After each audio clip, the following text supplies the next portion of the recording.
El año es 1400. Sus labios se mueven al unísono, formando palabras que han pronunciado cada mañana durante años. Pero esta mañana, las palabras saben diferente. Como ceniza, como despedida. Afuera de los muros de piedra el horizonte sangra rojo. No por el amanecer, sino por los estandartes de un imperio que ya ha devorado reinos enteros. El ejército otomano no marcha, fluye, más bien como un río de acero y fuego, borrando todo a su paso. La hermana Eleni, la abadesa, sostiene un crucifijo de plata que ha sobrevivido 3 generaciones. Sus manos tiemblan, pero no de miedo. Ella sabe lo que viene, todas lo saben. Lo que no saben, lo que nadie podría imaginar del todo, es que la muerte habría sido una misericordia, porque lo que sucedió después no está escrito en ningún libro de historia que estudiaste en la escuela. Fue enterrado, borrado, escondido bajo siglos de silencio. Hasta ahora, si esta historia te incomoda, no es casualidad. Escribe yo en los comentarios para que otros sepan que alguien fue testigo. Lo que los otomanos hicieron a estas mujeres no fue solo conquista, aunque durante mucho tiempo así se explicó. Fue algo más calculado de lo que suele admitirse. Algo que los historiadores apenas están comenzando a descubrir. La pregunta no es tanto si puedes manejar la verdad, es si estás dispuesto a recordarla. Si alguna vez te has preguntado por qué ciertas historias desaparecen de la historia mientras que otras se cuentan una y otra vez, estás en el lugar correcto. Aquí desentrañamos los archivos que el mundo olvidó. Cartas de misioneros, registros del Estado otomano, testimonios enterrados en las bóvedas del Vaticano. Cada vista ayuda a sacar una voz más de la oscuridad. Ahora volvamos a ese convento, porque la campana ha dejado de sonar y las puertas están a punto de romperse. Para entender lo que le sucedió a estas monjas, primero necesitas entender la máquina que las consumió. 17 años antes, en Torrent, la joya de la cristiandad, la ciudad que había permanecido durante más de 1000 años, desapareció en 53 días de fuego de cañón y sangre. La Hagia Sofía, una vez la catedral más grande del mundo, fue despojada de sus cruces en cuestión de horas tras la conquista. Sus mosaicos fueron cubiertos con yeso, sus campanas fundidas. En una semana, el llamado a la oración resonó desde sus cúpulas donde los himnos habían sonado durante 9 siglos. El sultán Mehmed II se paró en la nave de esa antigua iglesia y la declaró mezquita, no porque necesitara otro lugar de culto, sino porque entendió algo que la mayoría de los conquistadores no entiende. No derrotas a un pueblo matándolo, los derrotas borrando quiénes eran. Los otomanos no solo conquistaban tierras, conquistaban identidad. Cuando Mehmed vio hacia el oeste, hacia los restos dispersos del mundo bizantino, vio heridas que se negaban a sanar, cada campana de iglesia que todavía sonaba, cada monasterio que aún permanecía en pie, cada cruz que proyectaba sombras sobre suelo conquistado. Estas eran declaraciones, actos de desafío, prueba de que el viejo mundo se negaba a morir. Y cada monja que todavía rezaba en latín era un recordatorio viviente de que la fe podía sobrevivir a los ejércitos. Entonces el sultán tomó una decisión: si no se convertirán, desaparecerán, no a través de masacre. Las masacres crean mártires, los mártires inspiran resistencia, se escriben canciones, se cuentan historias, los muertos se vuelven inmortales. No, los otomanos habían perfeccionado algo mucho más elegante, algo que no dejaba canciones, ni historias, ni memoria, borrado. Para 130, esta estrategia había sido probada en todo el imperio: monasterios griegos en Morea, conventos serbios en los Balcanes, iglesias armenias en Anatolia. No los quemaron todos, convirtieron algunos, abandonaron otros, pero el patrón siempre fue el mismo. Primero vino la oferta, luego vino el silencio. El convento de Santa Catalina, encaramado en una ladera en Tesalia, lejos de cualquier guarnición o aliado, estaba a punto de convertirse en otro caso de prueba, otra nota al pie en la expansión de un imperio. Pero estas mujeres no sabían que eran notas al pie. Estas no eran guerreras, eran mujeres que habían pasado toda su vida en silencio y oración. Sus armas eran rosarios, su armadura, la fe. La mayoría nunca había visto un soldado, nunca había sostenido una espada, nunca imaginó que necesitaría hacer. La hermana Eleni había sido abadesa durante 12 años. Antes de eso atendía a los enfermos en una aldea que ya no existe, devorada por la peste en Nien. Llegó al convento no para escapar del mundo, sino para, de algún modo, darle sentido. La hermana Magdalena tenía 19 años. Había tomado sus votos solo 2 años antes. Sus manos aún llevaban los callos de la granja de su padre. Se unió al convento después de que su familia fuera asesinada en una redada. El convento fue el único lugar donde se había sentido segura desde entonces. La hermana Teodora tenía 70 años. Había sobrevivido a 2 abadesas, un emperador y más guerras de las que podía contar. Había dejado de temer a la muerte décadas atrás, pero ninguna de ellas había enfrentado algo así. Si este momento en la historia no te mueve a aprender más, quizá estés perdiendo la lección que nuestros ancestros murieron por enseñar, que lo más peligroso que puedes hacer frente al poder es negarte a olvidar quién es. Ahora, observemos qué sucede cuando la fe se encuentra con el imperio. La primera bala de cañón impacta justo después del amanecer. No golpea la capilla, golpea la torre de la campana.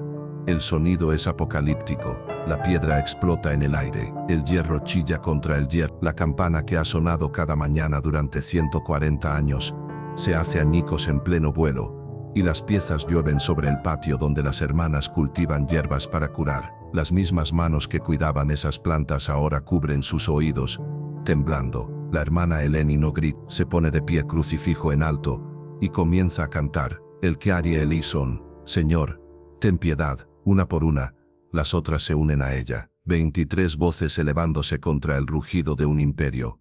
Pero los imperios no escuchan canciones.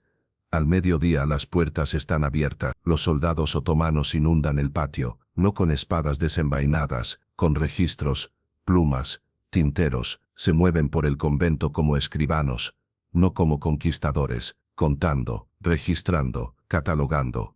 Porque para los otomanos, estas mujeres no son personas, son activos. Un traductor da un paso adelante. Un hombre griego que una vez vivió en estas colinas. Su voz tiembla mientras lee de un pergamino, y se puede escuchar la vergüenza enterrada en cada palabra. Por orden del sultán, Mes II, todos los súbditos de los territorios conquistados deben someterse a la autoridad del sublime. Aquellos que se conviertan serán concedidos protección. Aquellos que se nieguen enfrentarán las consecuencias de la rebelión. La hermana Eleni da un paso adelante.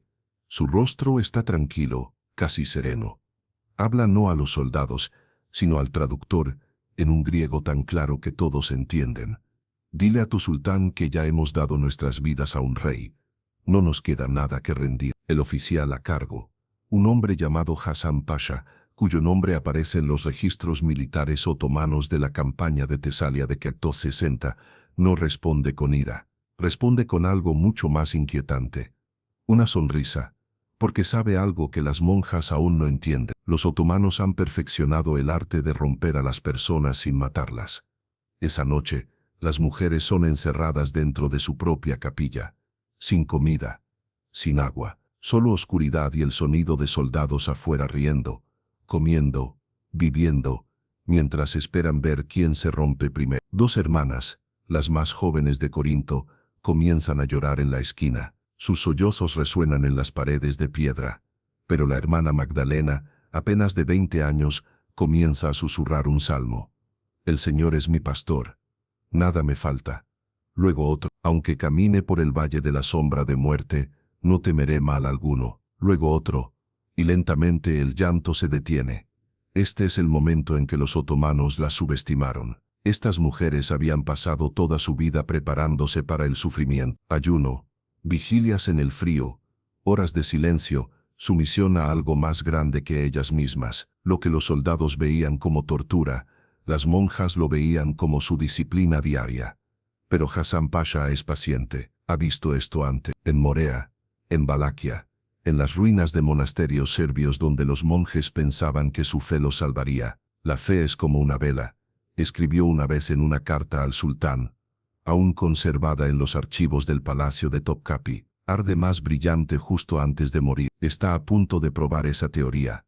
En el segundo día las puertas se abren. Un sirviente entra con pan y agua, comida real, agua limpia, la coloca sin decir palabra y se va. Las monjas la miran fijamente. Sus gargantas están secas, sus estómagos vacíos. Las hermanas más jóvenes miran a Eleni con desesperación en los ojos. La hermana Teodora, la mayor, habla primero. Quieren que la tomemos, que sintamos gratitud, que nos ablandemos. Eleni asiente. Entonces ayunamos, no tocan la comida. Para el tercer día, Sus labios están agrietados y sangrando, sus manos tiemblan. Las hermanas más jóvenes apenas pueden ponerse de pie, pero no se rompen.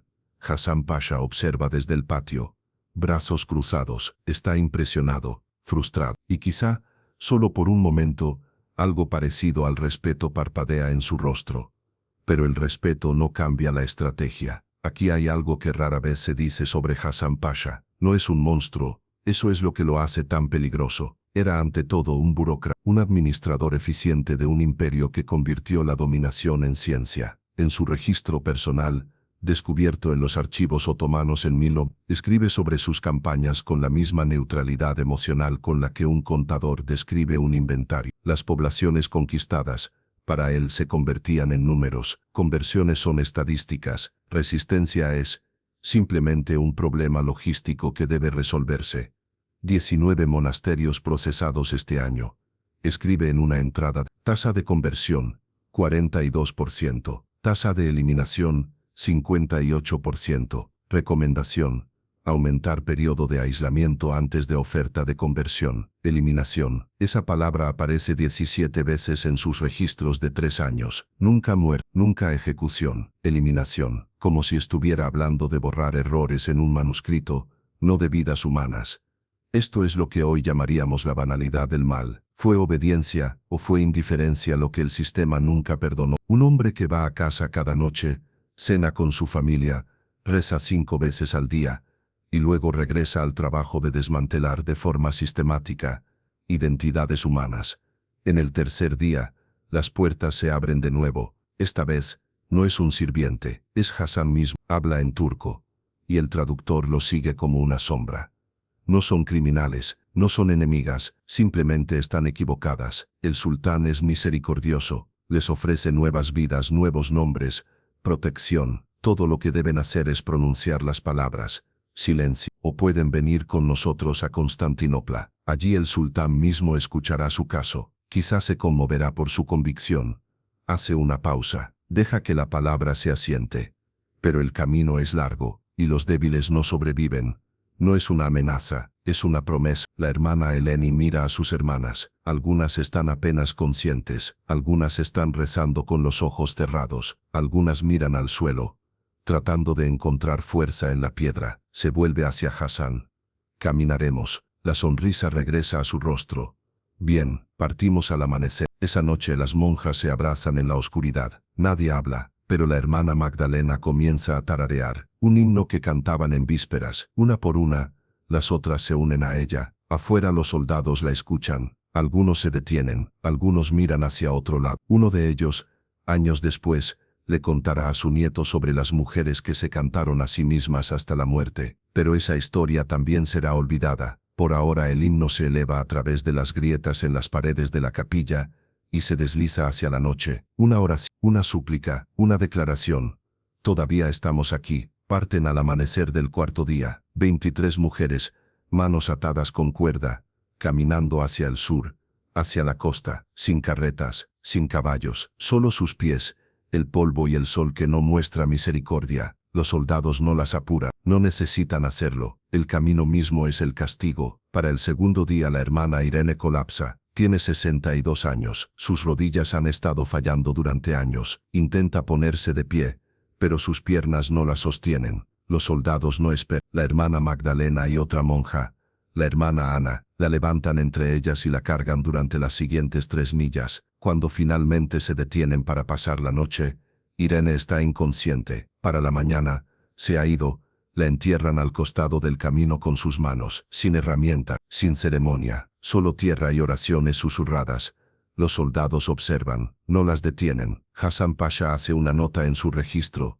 22 restantes. En el cuarto día sucede de nuevo. La hermana Caísta, que no ha hablado desde el asedio, simplemente deja de caminar. Se sienta en medio del camino, cierra los ojos y no se levanta. La dejan allí. Luego está la hermana Sofía, 53 años, había sido la cocinera del convento. Sus manos, que una vez habían amasado pan para alimentar a sus hermanas, ahora están demasiado hinchadas para cerrar. En el quinto día colapsa durante una subida. Cuando intentan levantarla, su piel está ardiendo, fiebre. Los soldados no se detienen, no pueden. El cronograma debe mantenerse. Para el amanecer del sexto día, la hermana Sofía ya no respira, la entierran rápido sin palabras esta vez. Las oraciones se han vuelto demasiado costosas, cada aliento es precioso, y aquí está el horror silencioso que los registros nunca capturaron. No fueron las muertes en sí mismas, fue como las muertes se volvieron rutinarias, como después de la tercera, las hermanas dejaron de llorar, como después de la quinta,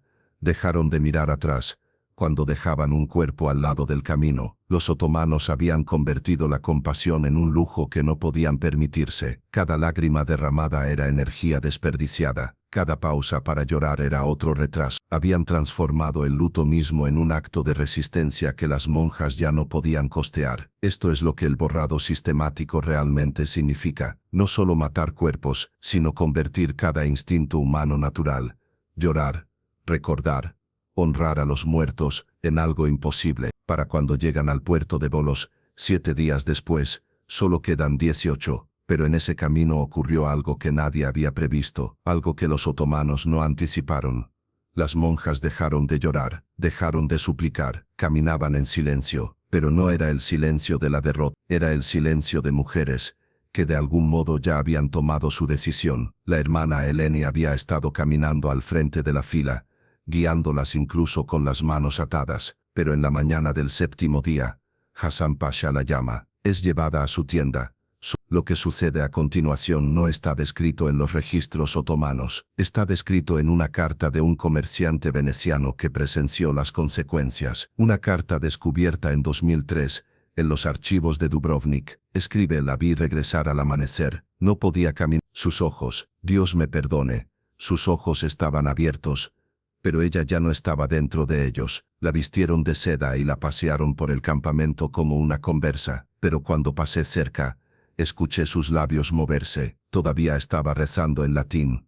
En silencio, no se había roto, al menos no como ellos esperaban. Simplemente habían tomado su cuerpo y dejado su alma vagando. Esta es la estrategia otomana que la historia no te enseña. No querían mártires, los mártires inspiran resistencia. Se escriben canciones, se cuentan historias, los muertos se convierten en santos. Querían fantasmas, mujeres que caminarían, hablarían, comerían, respirarían, pero que nunca volverían a estar completas. Prueba viviente de que la rebelión era inútil. Advertencias vivientes para cualquiera que pensara que la fe podía resistir al imperio. La hermana Eleni caminó con ellas el resto del camino hasta la costa, pero nunca volvió a hablar, nunca volvió a mirar a nadie a los ojos. Estaba allí pero no estaba. Las hermanas más jóvenes lloraron cuando la vieron, las mayores simplemente rezaron más fuerte. En el puerto de Volos, son cargadas en una galera, un enorme buque de guerra con filas de bancos y cadenas atornilladas a la madera. Este no es un barco de pasajeros, es un buque diseñado para el control. Esclavos, prisioneros, carga. Las monjas son encadenadas a los bancos, muñecas bloqueadas a anillos de hierro. Un manifiesto del barco, descubierto en 1987 en el Museo del Palacio de Topkapi en Estambul, las enumera no por nombre, sino por número. Cautivas religiosas, femeninas, 18, destino casa imperial, propósito servicio doméstico y conversión. Esa palabra, servicio, cargaba más significado del que aparentaba. El viaje dura 12 días, el mar no es amable, las tormentas azotan la cubierta, el rocío salado pica sus labios agrietados, el barco se balancea y rueda, y las mujeres que nunca habían visto el océano, vomitan hasta que no queda nada. Por la noche, la más joven, la hermana Magdalena, susurra salmos bajo su aliento, su voz es tenue, apenas audible sobre las olas que rompe. Pero los otros prisioneros, griegos, serbios, italianos, hombres y mujeres encadenados junto a ellas, giran sus cabezas para escuchar. Por un momento el mar parece calmarse. Cuando el barco finalmente entra en el Bósforo, las hermanas ven el horizonte de Constantinopla elevarse ante ellas. Cúpulas, minaretes, murallas que parecen extenderse para siempre. La ciudad brilla en la luz del amanecer como una hoja. Durante siglos, había sido llamada la ciudad del deseo del mundo. Ahora se convertiría en su jaula. Desde los muelles, marchan por calles estrechas bordeadas de comerciantes,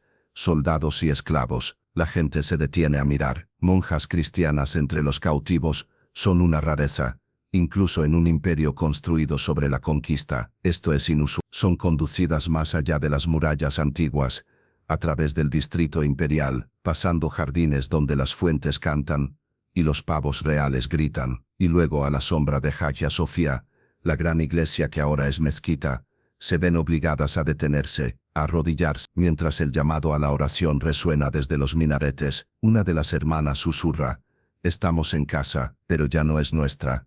Son llevadas al palacio, pero no a los grandes salones, no a los patios donde caminan los embajadores y los visires conspiran. Son llevadas debajo, por escalones de piedra que descienden en espiral hacia la oscuridad, a través de túneles que huelen a humedad y descomposición, a un lugar que oficialmente no existe. Si todavía estás aquí, es porque esta historia no resulta fácil de ignorar, no por nosotros, sino por ella, por las voces que fueron tragadas por el silencio. Ahora sigámoslas a la oscuridad. Debajo del palacio de Topkapi hay una red de túneles que los turistas nunca ven, salas de almacenamiento, cuartos de sirvientes, corredores olvidados que serpentean a través de la roca como ven, y en el rincón más lejano, sellado durante siglos, una habitación sin propósito oficial. En 2011, durante trabajos de restauración, los arqueólogos rompieron una pared falsa. Lo que encontraron los detuvo en seco, talladas en la piedra, apenas visibles.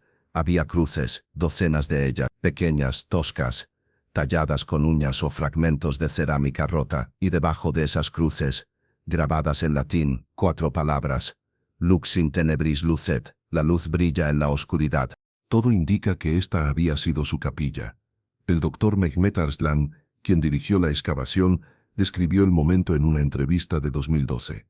Llevábamos 3 semanas trabajando en esa sección del palacio.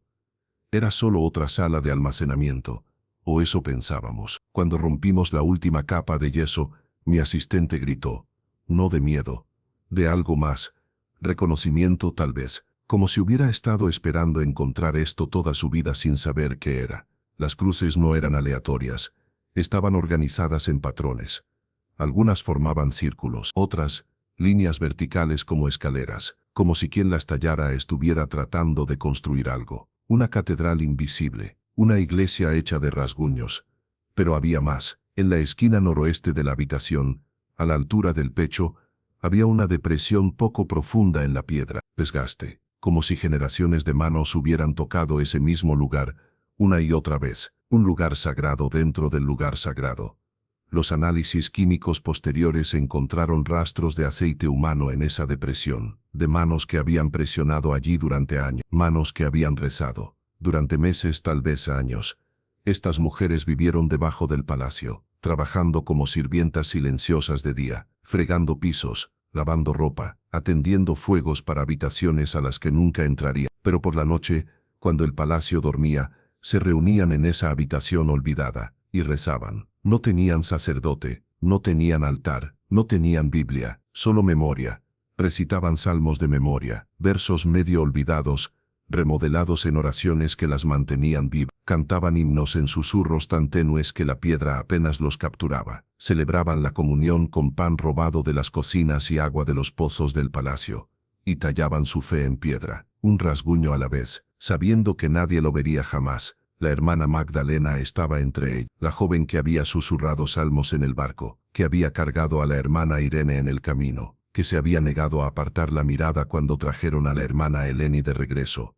Vestida de seda, se convirtió en su voz en la oscuridad. Los arqueólogos encontraron su marca también, un pequeño pájaro tallado en la esquina de la pared, junto a él 23 líneas, una por cada hermana. Pero solo 11 líneas estaban completas, el resto se desvanecía en la nada. Usaban cerámica rota como candelabros, un trozo de lino como mantel de altar. De un fragmento de espejo roto, formaron una cruz tosca. En esta capilla secreta se reunían cada noche, después de que el palacio dormía, sin himnos, sin sermones, solo susurros. Cada mujer se arrodillaba y compartía un recuerdo, su hogar, la campana de su iglesia, el calor del pan antes del amanecer. Estos recuerdos se convirtieron en sus nuevos salmos, pequeñas ofrendas a un Dios que todavía escuchaba en la oscuridad. Un prisionero veneciano, retenido en el palacio para rescate en Tuento y en Toecho, escribió sobre voces extrañas que resonaban debajo de la arena. Mujeres cantando en latín a un Dios que no es de este imperio. Durante siglos los historiadores lo descartaron como superstición, hasta que encontraron la capilla. Pero aquí está lo que rompe el corazón. Las cruces se detienen. A mitad de la pared, los rasguños se vuelven erráticos, desesperados. Las líneas se profundizan, como si hubieran sido talladas con más fuerza, con más urgencia. Luego, nada. Los registros otomanos de Yentoyatrecho mencionan una limpieza del personal del palacio bajo el nuevo sultán. Cualquiera considerado improductivo o resistente fue removido. Sin detalles, sin nombres, sin sitios de entierro, solo una línea en un registro escrita en una escritura otomana ordenada. Eliminadas. Las monjas de Santa Catalina desaparecieron de la historia. 18 mujeres que habían caminado 7 días a través del infierno, que habían cruzado el mar en cadenas, que habían tallado oraciones en piedra, en la oscuridad, desaparecidas.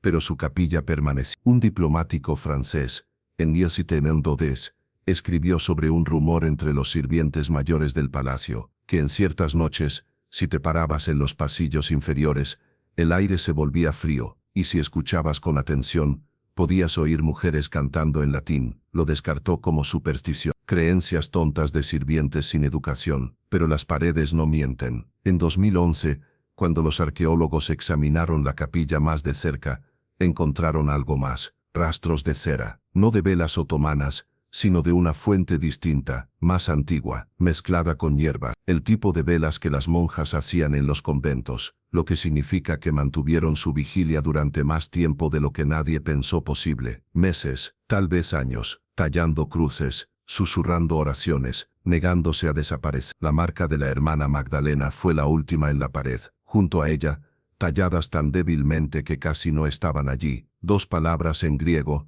resistimos. Pero la verdad es que no solo resistieron, dejaron algo que los imperios no pudieron borrar. Una habitación llena de cruz, una oración tallada en piedra, prueba de que la fe podía sobrevivir donde las paredes y las cadenas no podían. El Imperio Otomano duró hasta 600 años de conquista y poder, pero al final, fueron esos rasguños en la pared los que sobrevivieron, no los decretos del sultán, no los registros de Hassan Pasha, no la seda con la que vistieron a la hermana Eleni.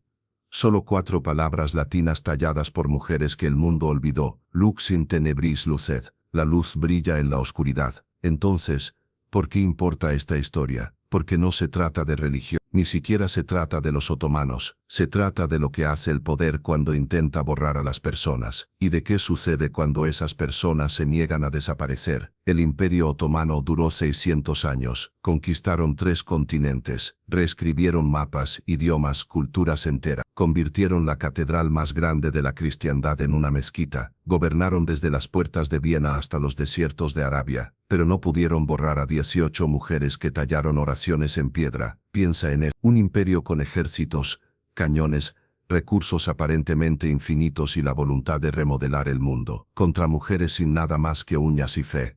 Y las mujeres ganaron, no de la manera en que los imperios miden la victoria, no reclamaron su convento, no convirtieron a sus captores, no vivieron para ver la libertad, pero dejaron una marca que no pudo ser borrada. La historia la escriben los vencedores, pero la memoria la escriben los sobrevivientes, y a veces la supervivencia se ve como una cruz tallada en la oscuridad, donde se suponía que nadie la vería. Una oración susurrada en un idioma que los conquistadores intentaron silenciar, un pájaro tallado en piedra para recordar a las hermanas que cayeron. Siglos después, la encontramos de todos modos. El filósofo Søren Kierkegaard escribió una vez: la vida solo puede entenderse mirando hacia atrás, pero debe vivirse mirando hacia adelante. Estas mujeres vivieron hacia adelante, hacia la oscuridad. Caminaron 7 días sabiendo que podrían no sobrevivir. Cruzaron el mar en cadenas sabiendo lo que les esperaba del otro lado. Descendieron a túneles debajo de un palacio sabiendo que quizá no volverían a ver la luz del sol, pero tallaron sus oraciones de todos modos, confiando en que alguien, algún día miraría hacia atrás, y las encontraría. Acabas de hacerlo. En 2011, cuando los arqueólogos se pararon en esa capilla oculta mirando esas cruces, uno de ellos hizo una pregunta que me persigue: ¿cuánto tiempo mantuvieron la vigilia? Los rastros de cera sugieren años. La profundidad de algunas tallas sugiere esfuerzo repetido casi desesperado, lo que significa que estas mujeres se reunieron noche tras noche, año tras año en la oscuridad absoluta, y se negaron a dejar de creer. Incluso cuando las hermanas desaparecían, incluso cuando los rasguños en la pared dejaban de crecer, incluso cuando la esperanza debería haber muerto, siguieron tallando. Eso no es solo fe, o al menos no únicamente fe, eso es desafío. En su forma más pura, el Imperio Otomano ya no existe, se disolvió, sus sultanes son polvo, sus ejércitos memoria, el palacio aún permanece pero es un museo ahora. Los turistas caminan por sus pasillos tomando fotografías, sin saber lo que hay bajo sus pies.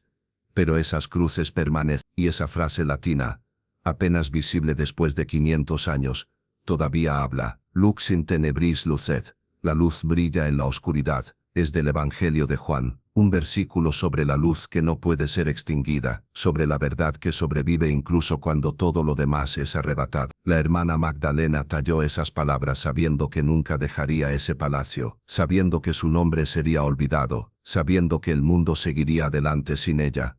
Pero las talló de todos modos, porque entendió algo que los imperios nunca entienden. Puedes conquistar tierra, puedes reescribir la historia, puedes borrar nombres de registros y enterrar cuerpos en tumbas sin marcar, pero no puedes matar lo que las personas llevan dentro de ellas, y no puedes silenciar lo que tallan en piedra. Hay una pregunta que nadie quiere hacer. ¿Por qué nos importa tanto encontrar estas historias?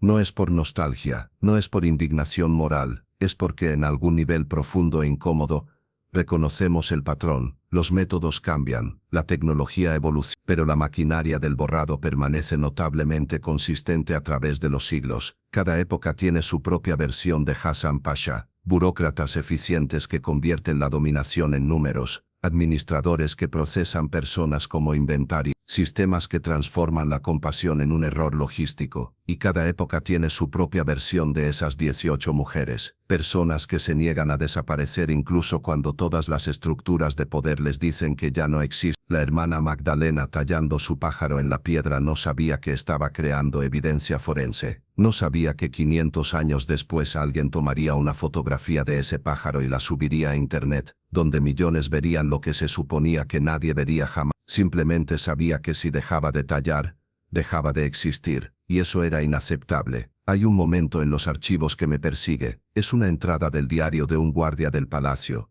escrita en que su nombre era Davud, era de Anatolia, tenía 22 años. Escribe: anoche escuché algo en los niveles inferiores. Pensé que eran ratas, pero las ratas no cantan. No sé qué hacer con esto, no sé si debo reportarlo, no sé si lo que escuché era real o si estoy perdiendo la razón en este lugar. Luego 3 días después, lo volví a escuchar. No son ratas, son mujeres, cantando en un idioma que no entiendo. Mi superior me dice que ignore los sonidos, que hay muchos ecos extraños en un palacio tan antiguo, pero conozco la diferencia entre ecos y voces, y estas son voces. Luego, una semana después, pedí ser transferido a las murallas exteriores. Mi solicitud fue denegada. Debo permanecer en mi puesto. Las voces continúan. Ya no puedo dormir. La última entrada es de 2 meses después. He dejado de reportar los sonidos, he dejado de mencionarlo, pero no han cesado. A veces me pregunto si alguna vez cesarán. A veces me pregunto si yo también me estoy convirtiendo en un fantasma en este lugar. Davud nunca fue transferido. Murió 2 años después de fiebre. Tenía 24 años. Pero antes de morir, escribió una cosa más en su diario. Una cosa que los archivistas casi pasan por alto porque estaba en los márgenes. Escrita en letra pequeña, como si tuviera miedo de que alguien más la leyera. A veces bajo y me paro afuera de donde creo que provienen las voces. No entro, pero me paro allí, y escucho. Y cuando escucho siento algo que no puedo nombrar. No es miedo, es algo más cercano al reconocimiento, como si las voces me estuvieran recordando algo que había olvidado, algo sobre lo que significa ser humano en un lugar que te convierte en otra cosa. Este es el verdadero poder de lo que hicieron esas mujeres. No solo sobrevivieron, no solo resistieron, convirtieron su existencia misma en una pregunta que perseguía incluso a sus guardias. ¿Qué significa ser humano cuando el sistema te dice que no lo es? ¿Cómo mantienes tu identidad cuando todas las estructuras oficiales dicen que ya no existes? ¿Cómo te niegas a desaparecer cuando el borrado es la política oficial? Tallaron sus respuestas en piedra, en la oscuridad, donde nadie estaba mirando, y 500 años después, todavía están respondiendo. Acabas de presenciar una de las verdades más oscuras de la historia. Si historias como esta te recuerdan cuán frágil es la humanidad, con qué facilidad las voces pueden ser borradas, entonces ayuda a mantener vivo el pasado, porque algunas voces merecen ser escuchadas, incluso si fueron silenciadas hace siglos, especialmente entonces. Las monjas de Santa Catalina estaban destinadas a desaparecer, ese era el plan, borrarlas, romperlas, convertirlas en fantasmas o conversas o notas al pie en registros otomanos, pero no desaparecieron. Todavía están aquí, en esas cruces, en esa frase latina, en la capilla que los arqueólogos encontraron 500 años después, y ahora están aquí contigo, porque escuchaste, porque recordaste, porque te negaste a dejar que su silencio fuera la palabra final. Esta historia termina aquí, pero la memoria no. Aquí contamos lo que fue silenciado. Lux, en tenebris lucet.